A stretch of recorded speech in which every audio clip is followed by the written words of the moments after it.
Hello everyone, आप सबका स्वागत है लाइफ साइंस कैफ़े में। और आप देख रहे हो बहुत ही easy topic living and non living things, जो कि आप क्लास फर्स्ट से पढ़ते आ रहे हो। लिविंग थिंग्स क्या होती हैं, नॉन लिविंग थिंग्स क्या होती हैं, ठीक है। लेकिन यहाँ पे आप सीखोगे कि इससे ज़्यादा बहुत कुछ है जो आपको अच्छे से एक्सप्लेन करना है, जिस पे क्वेश्चंस आएंगे आपको कंफ्यूज कर देंगे, ठीक है। सबसे पहले what is living things, what is non living things. आप सबको पता है कि जो ग्रोथ करते हैं, जो रिप्रोडक्शन करते हैं, जो फूड खाते हैं, मेटाबॉलिज्म जिनमें होता है, जो ग्रोथ करते हैं, और ये सब चीज़ें जो बेसिक कैरेक्टर्स हैं वो रिप्रोडक्शन को डिफाइन, जो वो लिविंग थिंग्स को डिफाइन करते हैं, ठीक है। देखो, अब हम जो लिविंग और नॉन लिविंग थिंग्स हैं उनके बेसिक फीचर्स को एक बार रिवाइज करेंगे और फिर समझेंगे कि क्या है इनका कॉन्सेप्ट, ठीक है। बेसिक स्ट्रक्चरल यूनिट जो लिविंग थिंग्स की होती है वो स्ट्रक्चरल यूनिट क्या है? Cell. The basic structural unit of living thing is cell, ठीक है। लेकिन अगर नॉन लिविंग की बात करें वहाँ पे होता है मॉलिक्यूल्स और एटम्स, समझ गए। लेकिन आपको सिर्फ सेल ही याद रखना है, क्योंकि आप बोल सकते हो it is the basic structural unit is not a cell in non living things. ये सेल होती है, मतलब ये एडिशनल पॉइंट है, इसी को थोड़ा एक्सप्लेन किया हुआ है मैंने, ये स्टार बना देते हैं यहाँ पे। A cell can perform all the biological processes required for the perpetuation of the life. जो ज़िंदगी को चलाने के लिए उसके लिए जो ज़रूरी होती है बायोलॉजिकल प्रोसेस, वो सारी एक सेल में हो सकती हैं। जैसे एक सिंगल सेल ऑर्गेनिज्म है ना, उसमें रिप्रोडक्शन होता है, उसमें ग्रोथ होती है, उसमें मेटाबॉलिज्म होता है, सब कुछ होता है। लेकिन मॉलिक्यूल्स और एटम्स हैं on the other hand by themselves do not contribute to life. इनसे कोई लाइफ नहीं चलती। अगर कोई एटम है या कोई मॉलिक्यूल है, उससे कोई लाइफ, कोई प्रोसेस नहीं होंगे, उसमें जितनी बायोलॉजिकल प्रोसेस होती है वो नहीं हो सकती। फिर जो लिविंग थिंग्स हैं उनकी एक डेफिनेट शेप होती है, उनका एक डेफिनेट साइज होता है, समझ गए। और जो नॉन लिविंग थिंग्स हैं उनकी कोई डेफिनेट शेप साइज नहीं होता। आज कोई लकड़ी है, उसको चेयर बना दिया आपने, उसको तोड़ के फिर टेबल बना सकते हैं, फिर उसको तोड़ के उससे कुछ और रैक बना सकते हैं, कुछ भी चीज़ ऐसे बना सकते हैं। मतलब उनकी कोई डेफिनेट शेप साइज नहीं होती। लिविंग थिंग्स में डेफिनेट शेप साइज का क्या मतलब है? सपोज एक गाय है तो वो एक बछड़े को जन्म देगी जो सिमिलर होता है अपने पेरेंट्स के, ठीक है। एक ह्यूमन बींग है, उसका बेबी उसी से सिमिलर होगा, उसी की तरह उसके ईयर होंगे, उसी की तरह उसको चलना फिरना, उसका सब कुछ उसके सिमिलर होगा। बॉडी स्ट्रक्चर, बॉडी का शेप, बॉडी का साइज, ठीक है। फिर उसके बाद है have definite organization like tissue system, organ system. इसमें ऑर्गेनाइज्ड होती हैं चीज़ें। ऐसे नहीं है कि आप टांगों को कान के ऊपर लगा देंगे और कान को निकाल के उंगलियों के साइड में लगा देंगे, ऐसा नहीं है। तो उसका ऑर्गेनाइजेशन है।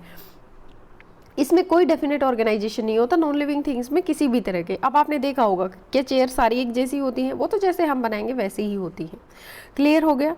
फिर उसके बाद होता है लिविंग थिंग्स। लिविंग थिंग्स को फूड की ज़रूरत होती है, खाने की ज़रूरत होती है, रिक्वायरमेंट होती है। इस फूड से वो क्या करते हैं? एनर्जी लेते हैं।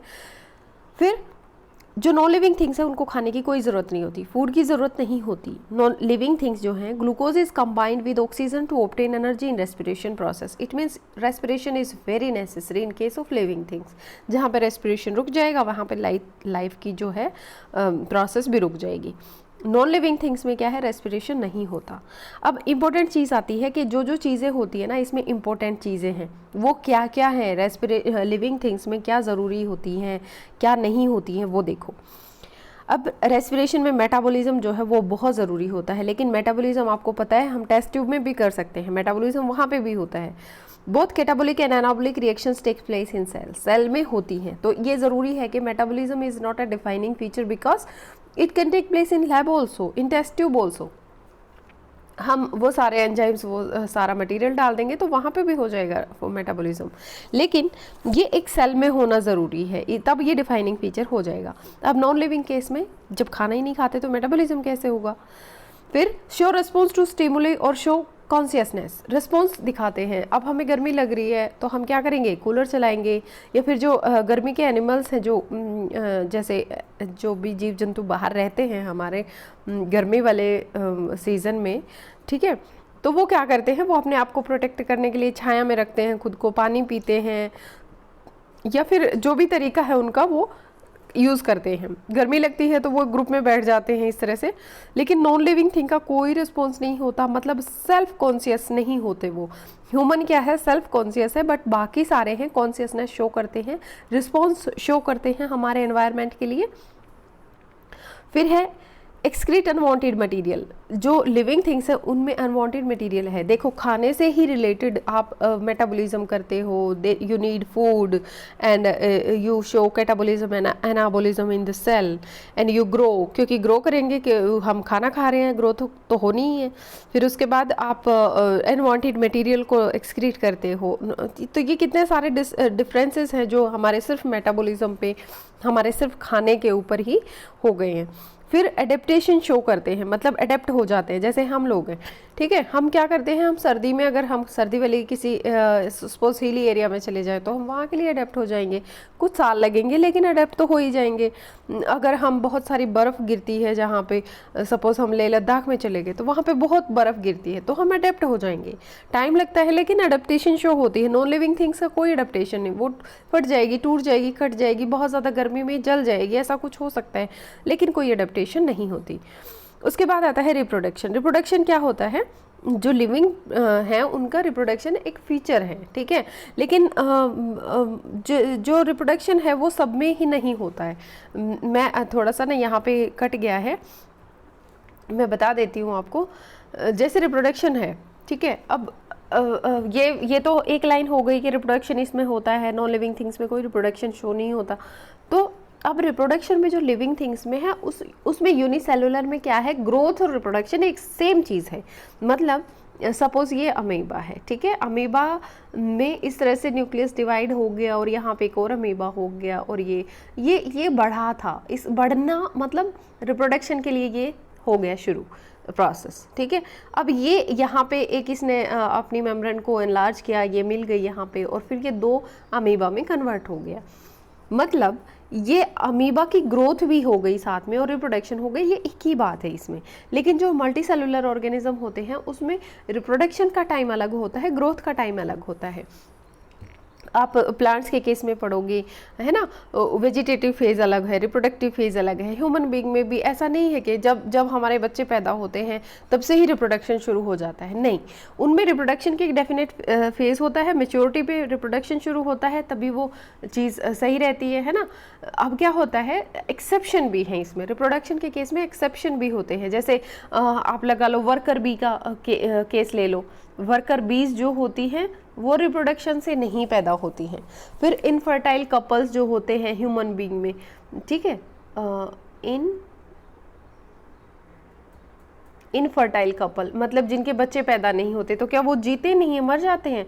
नहीं, उनमें कुछ ड्रॉबैक्स उनमें कुछ कमी होती है या फिर उनमें कुछ म्यूटेशन हो जाती है जिसकी वजह से वो रिप्रोड्यूस नहीं करते। लेकिन इसका मतलब ये नहीं है कि वो मतलब वो लिविंग थिंग्स में नहीं आते, ठीक है। फिर उसके बाद आपका आता है वो एक और एग्जाम्पल था, मैं अभी म्यूल जो है वो रिप्रोड्यूस नहीं करता। आपने देखा है कि म्यूल से एक बेबी पैदा हो गया? नहीं, म्यूल भी रिप्रोडक्शन नहीं करता, वर्कर बीज भी रिप्रोडक्शन नहीं करते और इनफर्टाइल जो कपल होते हैं वो भी रिप्रोडक्शन नहीं करते। इट डजंट मीन कि रिप्रोडक्शन बहुत ही ज़्यादा ज़रूरी है। मतलब डिफाइनिंग फीचर का मतलब क्या है कि वो चीज़ सभी ऑर्गेनिजम्स में अप्लाई होती है, ठीक है। रिप्रोडक्शन सब में ही अप्लाई होती है, ये डिफाइनिंग फीचर नहीं है। और मेटाबॉलिज्म सब में होती है लेकिन लिविंग के बाहर भी होती है, इसलिए ये भी एक डिफाइनिंग फीचर नहीं है। मैं एक बार फिर से डिफाइनिंग फीचर्स जो है, जो बहुत ज़्यादा ज़रूरी है, अगर आपको बिल्कुल ही कोई ऐसे पूछे कि इन दोनों में डिफरेंस बताइए, जो मेन चीज़ है वो बताइए। ऐसा नहीं कि आप ये ग्रोथ करता है, ये रिप्रोड्यूस करता है। अब देखो, ग्रोथ जो है अगर इंटरनली हो, किसी बेबी में होता है, तो वो ग्रोथ क्या है, एक डिफाइनिंग फीचर है। ग्रोथ का मतलब ये नहीं है कि कोई चीज़ बाहर से भी बढ़ रही है। अब जैसे सैंड ड्यून है, मैंने एग्जाम्पल में लिखा है, मिट्टी का टेला है एक, ठीक है, और आप देखोगे कि थोड़े दिन के बाद वो थोड़ा सा बड़े साइज में हो गया। इट डजंट मीन कि ये ग्रोथ शो कर रहा है, ठीक है। ग्रोथ का मतलब है कि इंटरनली अगर ग्रोथ हो रही है, अगर बच्चा अंदर से बढ़ रहा है, अगर कोई एनिमल अंदर से बढ़ रहा है, अगर कोई प्लांट अंदर से बढ़ रहा है, उसके सेल्स में डिवीजन हो रहा है, तो वो ग्रोथ है, ठीक है। तो ग्रोथ क्या है, हमारा एक डिफाइनिंग फीचर हो गया। उसके बाद है रिप्रोडक्शन का। रिप्रोडक्शन क्या है, मतलब रिप्रोडक्शन नॉन लिविंग थिंग्स तो करती ही नहीं है, लेकिन बहुत ज़्यादा, मतलब मैक्सिमम केसेस में क्या है, रिप्रोडक्शन होती है। ऐसा नहीं है जो मैंने बताया था कि वर्कर भी जो होती हैं और म्यूल का केस मैंने बताया था उसमें रिप्रोडक्शन नहीं होता है, बट रिप्रोडक्शन से ही वो किसी एसेक्सुअल रिप्रोडक्शन से या फिर पार्थेनोकार्पिक जो भी प्रोसेस उसमें यूज़ हुई है उससे वो पैदा हुए हैं, लेकिन वो लिविंग ऑर्गेनिजम्स में आते हैं। इनमें से अगर ग्रोथ है, रिप्रोडक्शन है, मेटाबॉलिज्म है, मेटाबॉलिज्म अगर सेल में होता है तो वो एक लिविंग का कैरेक्टर है, लिविंग ऑर्गेनिज्म का, ठीक है।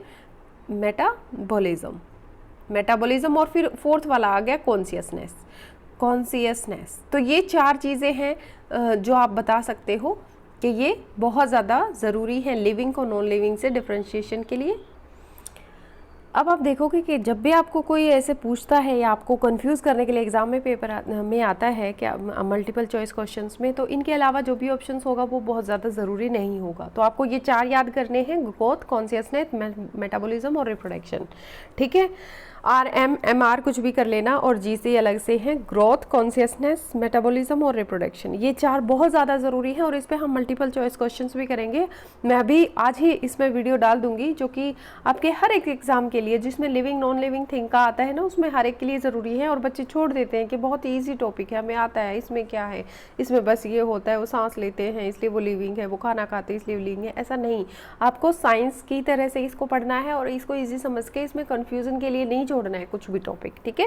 Thank you for watching life science cafe और इसी तरह से पढ़ते रहिए, आगे बढ़ते रहिए।